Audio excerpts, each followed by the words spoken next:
नमस्कार, खबरें जारी न्यूज 24 पर मैं हूं आपके साथ मकसूद खान। राज्यसभा में ऑपरेशन सिंदूर पर चर्चा के दूसरे और आखिरी दिन अमित शाह जैसे ही सदन में पहुंचे, विपक्ष ने प्रधानमंत्री नरेंद्र मोदी को बुलाने की मांग करते हुए हंगामा कर दिया। कांग्रेस अध्यक्ष मल्लिकार्जुन खड़गे ने पीएम मोदी का संबोधन न होने को सदस्यों और सदन का अपमान बताया, जिसके बाद विपक्ष ने वॉकआउट कर दिया। हालांकि अमित शाह ने विपक्ष की गैर हाजिरी में भी सदन को संबोधित किया और यह दावा किया कि पीओके को वापस लेकर रहेंगे। गृहमंत्री अमित शाह का संबोधन खत्म होते ही ऑपरेशन सिंदूर पर संसद की चर्चा पूरी हो गई, लेकिन विपक्ष ने पहलगाम से लेकर सीज फायर और विदेश नीति तक जो सवाल उठाए हैं, क्या सरकार ने उन सभी सवालों का जवाब दे दिया है? रिपोर्ट।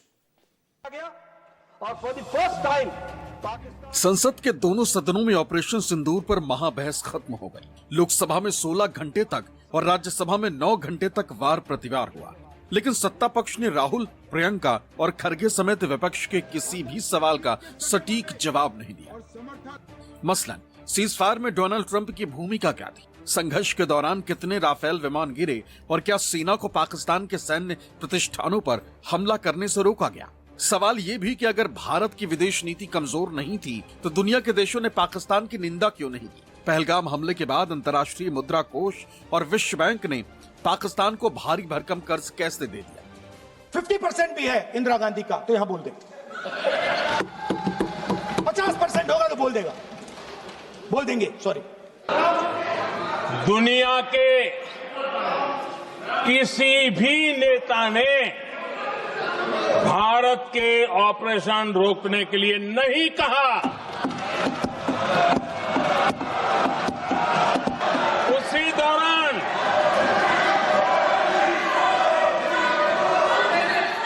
नौ तारीख को रात को अमेरिका के उपराष्ट्रपति जी ने मुझसे बात करने का प्रयास किया। वो घंटे भर कोशिश कर रहे थे, लेकिन मेरी सेना के साथ मीटिंग चल रही थी, तो मैंने उनका फोन उठा नहीं पाया। बाद में मैंने उनको कॉल बैक किया। मैंने कहा कि आपका फोन था, 3-4 बार आपका फोन आ गया, क्या है? तो अमेरिका के उपराष्ट्रपति जी ने मुझे फोन पे बताया कि पाकिस्तान बहुत बड़ा हमला करने वाला है, ये उन्होंने मुझे बताया। मेरा जो जवाब था, जिनको समझ नहीं आता है उनको तो नहीं आएगा।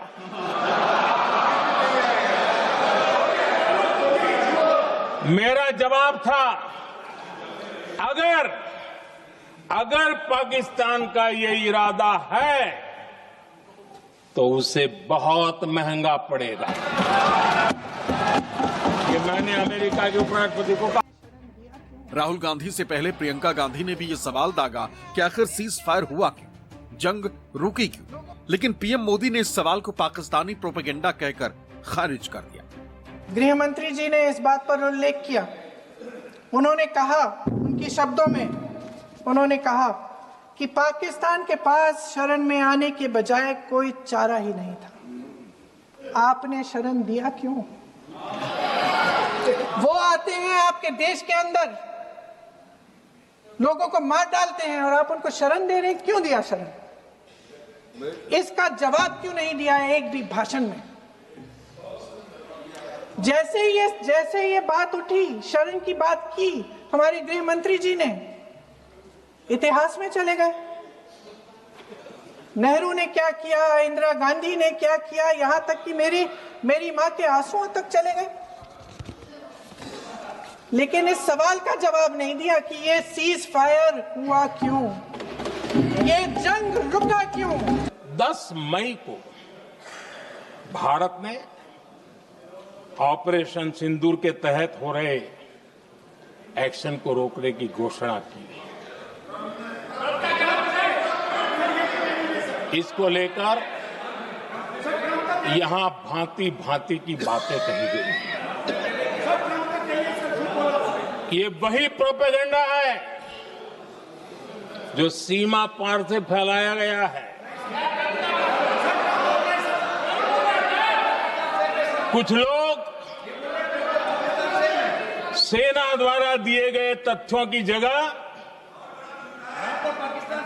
पाकिस्तान के झूठ प्रचार को आगे बढ़ाने में जुटे हुए हैं।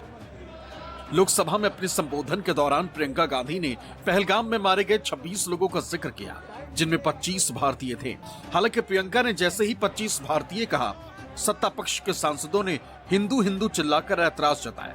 दलील ये कि भारतीय की जगह प्रियंका ये कहें कि 26 में से 25 हिंदू थे, लेकिन प्रियंका अड़ी रही, बोली भारतीय थे। प्रियंका के इस जवाब ने विपक्षी सांसदों को भी कायल कर दिया। सबने मेज थपथपाकर प्रियंका के रुख की सराहना की।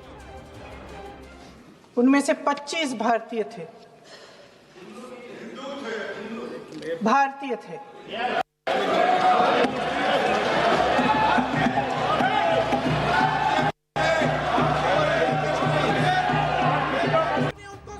सत्ता पक्ष के शोर मचाने के बावजूद प्रियंका डिगी नहीं और सभी 25 भारतीयों के नाम लेकर उन्हें श्रद्धांजलि दी। विपक्षी सदस्यों ने मृतकों के नाम के साथ अमर रहे के नारे लगाए, जो स्पीकर ओम बिरला को भी रास नहीं आया। मैं एक बार उन 25 भारतीयों के नाम इस सदन में पढ़ना चाहती हूं, ताकि यहां बैठे हर सदस्य को यह एहसास हो कि वे भी हमारी तरह इंसान थे, किसी राजनीतिक बिसात के मोहरे नहीं थे। वे भी इस देश के बेटे थे, वे भी इस देश के शहीद हैं।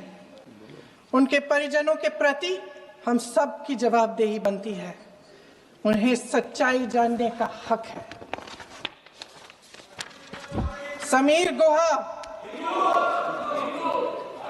भारतीय, बिट्टन अधिकारी, मनीष रंजन, हेमंत सुहास जोशी, विनय नारवाल, सुशील नथनियल, अतुल श्रीकांत मोने, सैयद आदिल हुसैन शाह, माननीय मंत्री एन रामचंद्रन, संजय लक्ष्मण लेले, माननीय दिनेश अग्रवाल, दिलीप दिल से, कुमार सतपति, JS चंद्रमौली, अब आप बोलिए, अब आराम से। JS चंद्रमौली, यतीश परमार, S मधुसूदन राव, सदस्य नारेबाजी का सदन नहीं है।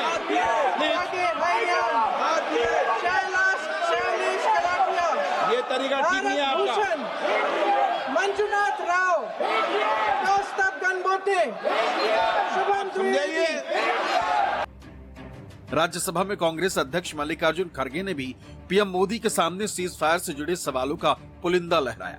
प्रश्न ये कि सीज फायर किन शर्तों पर हुआ? क्या यूनाइटेड स्टेट्स ने इसमें इंटरफियर किया? अगर हाँ, तो किसके कहने पर और किन शर्तों पर आपने किया? जब ये ऑपरेशन सिंदूर हुआ तो उन्होंने नया पैंतरा शुरू किया। और क्या शुरू किया? रोक क्यों दिया? पहले तो मानने को तैयार नहीं थे कि मुक्त करते, अब कहते रोक क्यों दिया? बाहरे बयान बहादुरों,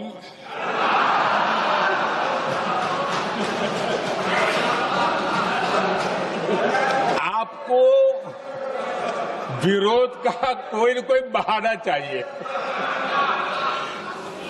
और इसलिए सिर्फ मैं नहीं, पूरा देश आप पर हंस रहा है।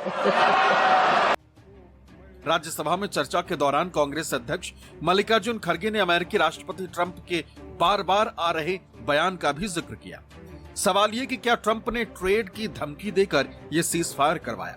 हालांकि प्रधानमंत्री ने तो इसका सीधा जवाब नहीं दिया, लेकिन अब विदेश मंत्री एस जयशंकर ने राज्यसभा में कांग्रेस महासचिव जयराम रमेश की तरफ इशारा करते हुए कहा कि 22 अप्रैल से लेकर 16 जून तक ट्रंप और पीएम मोदी के बीच में फोन पर कोई बात नहीं हुई। यूएस प्रेसिडेंट ने ये सीज फायर कराया जैसा वो बार बार दावा कर रहे हैं, और अगर हाँ, तो क्या ये भारत की नो थर्ड पार्टी मेडिटेशन की पॉलिसी के खिलाफ नहीं है। मैं उनको कहना चाहता हूं वो कान खोल के सुन लें कि